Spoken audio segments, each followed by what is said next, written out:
Hi, you guys. Welcome back to my YouTube channel.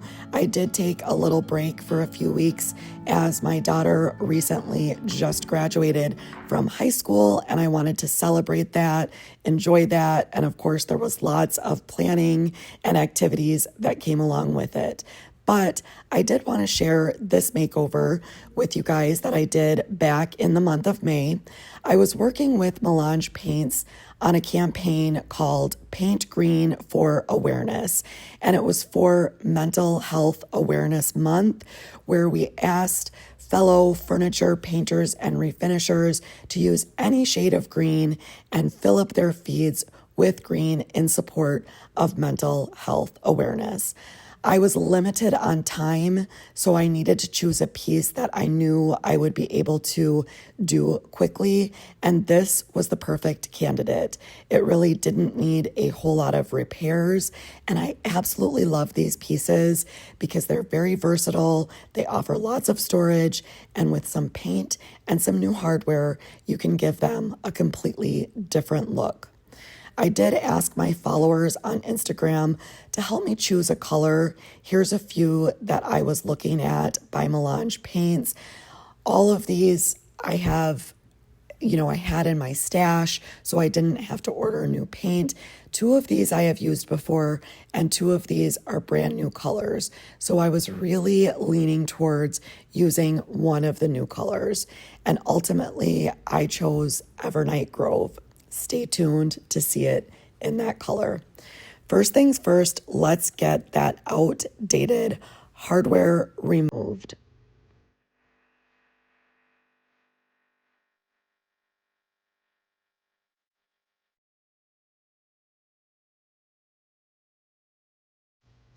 Like I said before, sometimes all a piece needs is some paint and some new hardware. This isn't terrible, but it really does date the piece. And I wanted to find something in my stash that would work where I would not have to go and order new hardware or drill a bunch of new holes. I did find these cup pulls that were almost the exact same size. I did have to make my holes a little bit bigger. And then for the drawers, I found these vintage pulls that I saved from a different piece that I absolutely love. But I did have to fill the old holes and drill a new hole in the middle. Here you can see just kind of the basic setup. This is before I did any filling. I just wanted to make sure that I liked how it looked. Now, to fill those old hardware holes, this is what I'm using, you guys. It's called Kwik Wood. It's a 2-part putty that you pinch off the amount that you need, and then you mix it together. You knead it together with your fingers until you get one uniform color. Once it's all kneaded together, then you can start using it. And you'll see me doing that here. You just knead it and mix it and roll it. And then I kind of make this long worm shape, I guess, stick it into the hole and kind of pinch it off where I need to. And then you just let it set up and cure, and then you'll come back in and sand it smooth. Sometimes you will need to do another round of it or of a different wood filler just to make sure that those holes, the old holes, will not be recognizable under your paint. Now, because my hardware is mismatched and has different patina, I'm going to use my favorite spray paint to make it all come together. It's Rustic Mist by Rust-Oleum. Now I am going to give the piece a good scuff sanding. I did use my Festool orbital sander on the majority of the piece, but for the detailed parts, like on these drawers, I'm doing just a hand sanding with a used piece of 220 grit sandpaper. Make sure that you're getting into all those grooves and all the edges. The scuff sanding is what will help your paint adhere properly. While you don't have to completely sand down your piece in order to paint it, scuff sanding is a must. It will help your paint adhere properly. Once I was done sanding, I did notice that there was a pretty deep scratch in the top that I wanted to fill, and this is what I'm using. It's Bondo glazing and spot putty, and you can see that pink that filled in that scratch. It works so well. You just apply it, let it dry, and then sand it smooth. This is linked in my Amazon shop. You can find it at local hardware stores as well. You'll just want to look in the automotive section. Now this piece is completely scuff sanded and everything is filled, so I am going to give it a good cleaning.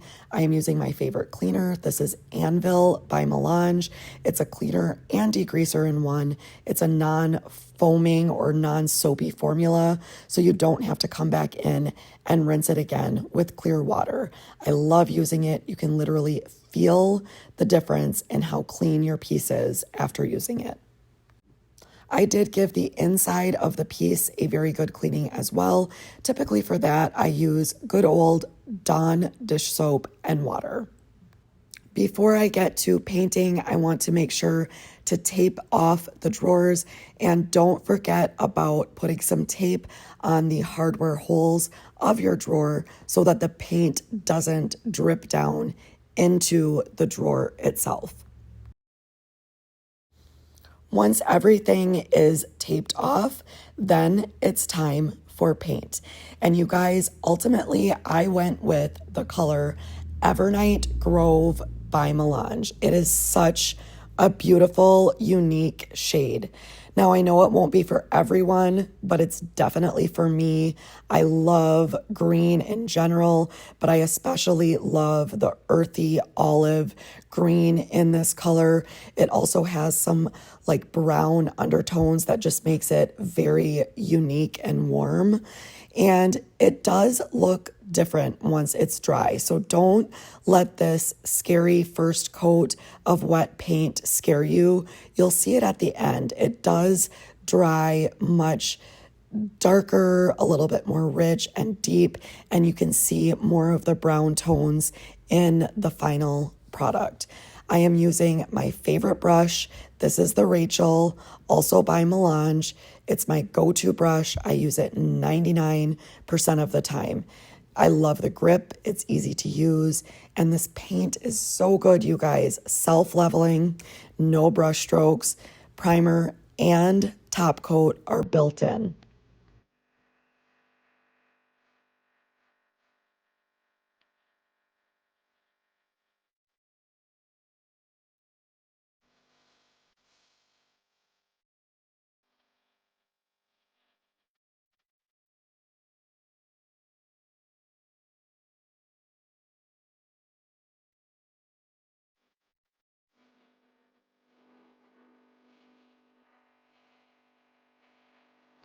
I exclusively hand brush all of my pieces for a couple reasons.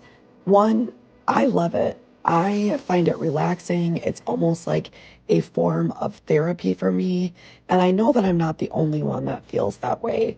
Many people just find it relaxing. You can kind of shut off the rest of the world, kind of focus just on painting. And two, you guys, I really don't have a good space to set up a paint booth for spraying. As you can see, I work right here inside of my home and I live in a cold weather state. I just don't have the space for a paint sprayer, but I also don't have the desire to. And one of the reasons is because this paint looks just as good hand painted or hand brushed or rolled as it does if it were sprayed. It's a flawless finish. Like I said before, it's self-leveling. The primer and top coat are already built in. You can use an additional primer with it if you'd like. Most of the time, I find that it's not necessary. You will see, though, in a minute that I end up using a stain blocking primer later, and I'll explain that. You can also add additional top coat if you'd like. But I also find that that isn't necessary most of the time either, because this paint is so strong and so durable. And with the top coat already built in, I find it unnecessary to add additional top coat.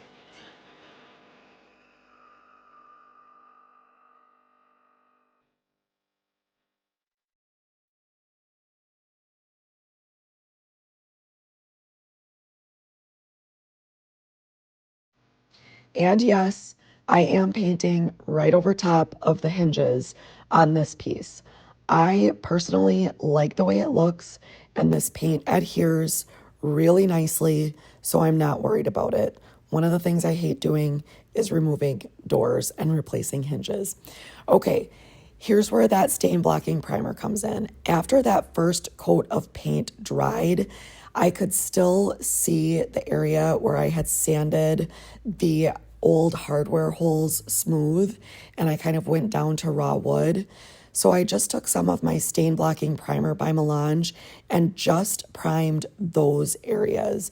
I didn't have to prime the whole piece, but I thought it would be helpful for these areas on the doors, and then also that spot on the top where I filled that scratch with the Bondo glazing and spot putty. Once that primer was dried and cured, I took a rad pad by Surf Prep in a super fine grit and just kind of sanded that nice and smooth before applying additional coats of paint.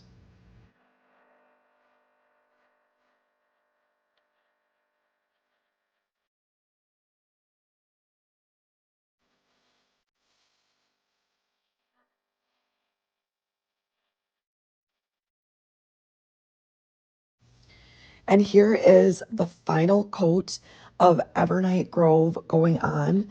And you guys can see from this angle, look at the difference in the color. You can definitely see the earthy kind of brownish tones. This color is a bit of a chameleon, meaning that it's going to look different in different lighting, from different angles. From straight on, it looks more like bright, more vibrant, more green. But from the sides, and especially when the lighting is a little bit darker, you can see the depth of this color, and I absolutely love it. I already had the handles installed on the top drawers, but I did have to install the pulls on the drawers, and that was a little bit tricky. But I got it done, and I love the way they look. I am so happy that I saved these pulls from a previous piece, and that is a tip to you guys. Save your old hardware. Maybe you don't like it for the piece that you're currently working on, but you could use it down the road on a different piece. All right, you guys, check it out. All staged up and ready to go. I love it. What a difference, right? I feel like it went from dark and outdated to just modern and warm and earthy. What do you guys think of this color? I personally love it, but like I said, I know it won't be for everyone. But I have to tell you, staged with neutral decor, I love a pop of green. And it's earthy and it's warm. I think the first coat scared me a little bit. It looked like it was going to be too bold or too bright. But after 3 coats of paint and drying, it just looks so good. I was happy that I was able to complete this piece in the month of May for my Paint Green for Mental Health Awareness campaign. I got it done in time. It really didn't need a whole lot of work, but what a difference. I hope you guys enjoyed this video. I hope you like this piece. I hope you'll give Melange Paints a try. I'll put the link in the description. And as always, you can use my code GEN10 for 10% off your Melange orders. That includes everything on their website, not just their paint, their brushes, their primers, everything you can find. Thanks for being here, you guys.